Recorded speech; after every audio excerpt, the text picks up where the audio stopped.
Já vás vítám na Mladých Bukách. Rozježďoval jsem se, zkoušel jsem si trasy, jeli jsme modrou i červenou, co tady je. A stále se nemá věc k mi kolo, takže mám půjčenýho tady hardtaila. Řekl jsem si, já jsem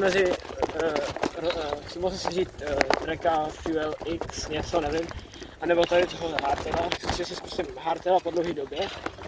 Je to hezký, skáču menší skoky sice, ale je to zábavnější a baví mě to a uvidíme se na trojlech, no. Natáčím? Jo. OK. Jo. Ne, ty je první. Já. No, a tak pesičku, a je první, protože já, abys tam byl vidět, že jo? Není. Jo, takže vítám vás v Mladých Bukách. Přenou jeden Natan, nejspíš mu stačit, ty vole! Nejspíš mu stačit nebudu, protože, jak možná vidíte, nemám svoje kolo.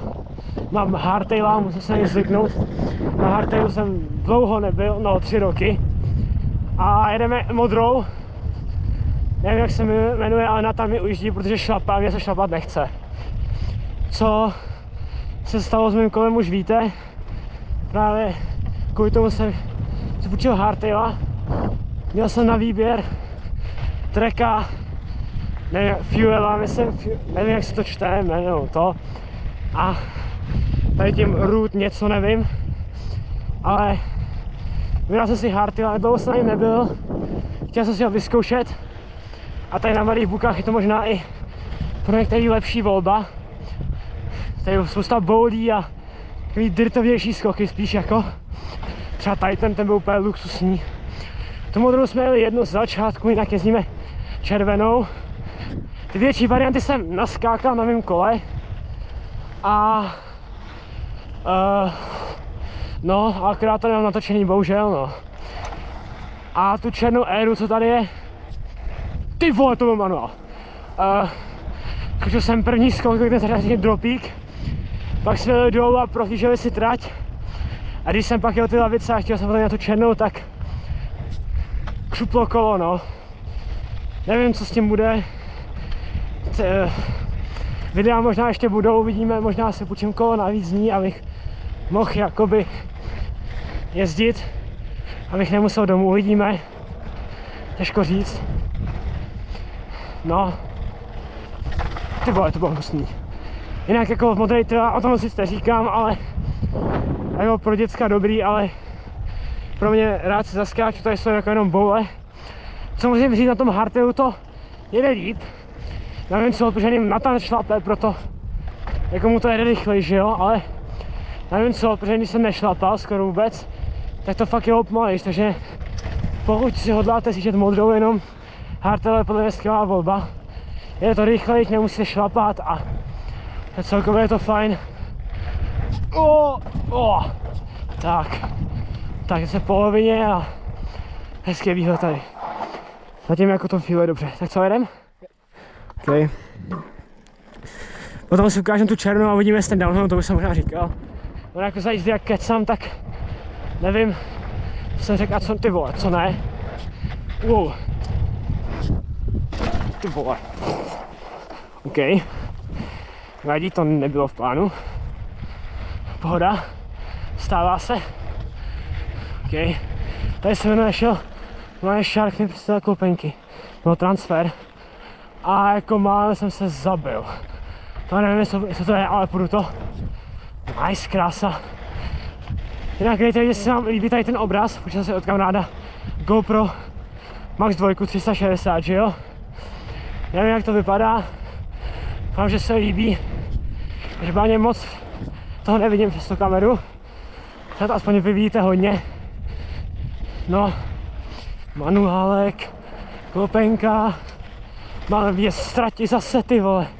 No já musím si zvyknout na hardtail, druhou jsem nebyl. Jsem zvyklý na co odpržený. Ale hardtail jako, zatím mě to baví, je to hravější, rychlejší trošku. Dá se tam víc uvolnout. A zároveň je to asi víc nebezpečný, protože vám to tolik neodpustí. Nevím. A modrá je docela dlouhá, ty vole, když už to je docela dlouhá, už nevím, co mám říkat. Nevím. Zatáčka vypadá dobře, zase málem. Padla mi noha z pedálu. Tak ale jako zatím mě to baví, zatím je to dobrý. Jsem trošku smutný z toho kola a uvidím, co s ním budu dělat vůbec. Jestli ho třeba prodáme, koupíme nový, protože kdo ví, tak už je prasklo po druhý teďka. Říkal jsem si, že poprvé to bude jako náhoda, že starší kus třeba je tam model 21, takže už něco má za sebou. Jsme koupili novej a křuplo to na metr a půl dlouhým skoku. Kdo to tady zná, a to nezahraně ani. Kdo to tady zná, tak řeknu přesný skok. Když jdete červenou a tam se to rozděluje na těžší a lehčí, tak na tom přesně jsem spadnul. A tam nespadnul, zničil kolo. Křupnul. Takže to ono. Smula, no, co se dá dělat. Jinak koupenky v tom jsou teda jako ohně, už nevím, to má 29 nebo 27, těžko říct. Ale já si teďka jdu dát jídlo a pak pojedeme červenou.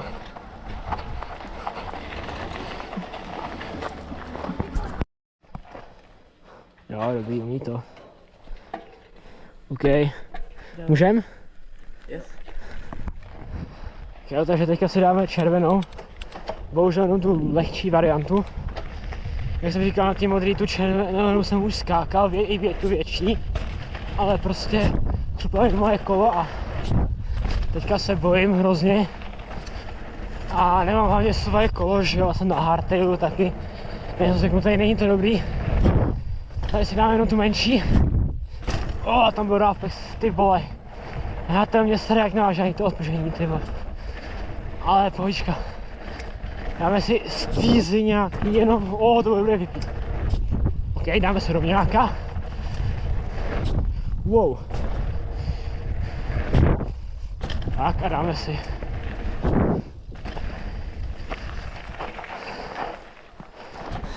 To udělám taky, to je můj ústý.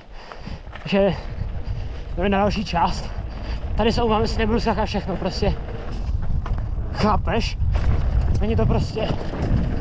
Nemám kolo, na který jsem zvyklý. A jsem docela jako velký skoky, víš co. To je prostě smůla. No. Takže můžu si kolo, než si chtěl něco natočit. Tak jedem.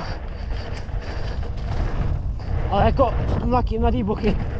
Dobrý bike park, můj bože. Doporučuji, že neskáču, bojím se. A tohle taky. Dám si manuálek. Tak. A teďka. Step up, to si objedu na tom kole. Nevím, bojím se. Nemám to rád. Ten skok. Já pojedu rovnou, jo? Já jsem jel a prostě jsem jel nahoru. Jedu. Takže to byly takový ty skoky do zatáčky. Dám si to bylo hodně slabý. Ale neumím je ani na mým kole. A tohle to jako, jsem rád, že vůbec vyskočím a jako otočím se nějak, víš co. Že to je prostě tak, a z lepší stranu loop. Tady je ten dopad trošku vydřený už. Ale jako na tom hardtailu mě to baví, mě to odpustí. Má větší prdel, víš co. Nevím, je to fajn, chtěl bych hardtail normálně. Tak tady jsou taky nepr. Tam nejdu, kámo, tam je hrozná rána i na fulku. Tak. Tady je wallride úplně. Výskok, tady ty skoky. Bojím se a projedu. Já jsem jako na tomhle kolu, nemá to zase tak těžký převody, jak to moje. Takže rozšlapat se nějak, tam byl slyšet. Rozšlapat se nějakou sračku, není to nejlepší. OK, tady tyčka a to mělo být z mladých buků všechno asi. Že výstřelu tady není, ale podle mě to rozhodně stojí za to navštívit jako. Rozhodně.